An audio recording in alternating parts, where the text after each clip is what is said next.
उसके अंदर एक अल्फाज ये भी आता है कि शेख 70,000 लोग ऐसे होंगे जो बिना पूछताछ के जन्नत में जाएंगे, उनकी चार सिफात बताई गई है शेख। जी हाँ, जी हाँ, जी हाँ, वही है। शेख जी, हम्म, शेख उसके अंदर जो लफ्ज़ है 70,000, हम्म। जो कभी कभार सोचने से ये ये भी लगता है मैंने कि शरह किया है इसकी। तो ये जो है 70 जो वहां पर है ना, वो भी कसरत बताने के लिए है। यानी यही तादाद होगी उसके लिए नहीं है। बाज मर्तबा बाज जो है अल्फाज होते हैं कि जिसको सिर्फ इसको बताने के लिए कि बहुत ज्यादा होंगे, उसको बताने के लिए वो अददे इस्तेमाल करते हैं। जैसे उर्दू में भी हम लोग कहते हैं ना, लाखों का मजमा था। तो ये मतलब इसमें नहीं होता कि कोई 1 लाख लोग थे या जो।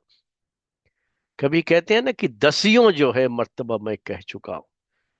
तो अब यहाँ 10 का लफ्ज हमने इस्तेमाल किया, लेकिन हमारा मकसद 10 मर्तबा नहीं है, बल्कि बहुत ज्यादा मर्तबा मैंने इसको जिक्र किया है, वो होता है। तो ये अंदाज होता है जबानों का। तो 70 का ये लफ्ज भी, और चाहे वो 1000 में हो, चाहे 100 में हो, चाहे सिर्फ 70 हो, जो है तो ये भी कसरत के लिए भी इस्तेमाल होता रहता है अरबी जबान में। तो यहां पर भी कहते हैं कि वो कसरत के लिए है, यानी ये बताने के लिए कि बहुत ज्यादा लोग ऐसे होंगे जो हिसाब किताब के बगैर जन्नत में दाखिल होंगे। सिर्फ 70,000 होंगे ये मतलब उसका नहीं है। और उसकी वजह यह कि बाज रिवायतों में कुछ इस तरह के अल्फाज आए हैं जिससे पता चलता है कि यहाँ कसरत मुराद है, आदद मुराद नहीं है। ये भी हम अपनी तरफ से नहीं कह सकते कि कसरत है या आदद है।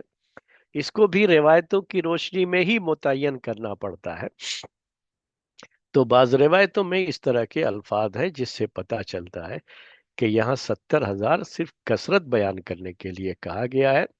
और सिर्फ 70,000 होंगे ऐसा नहीं है।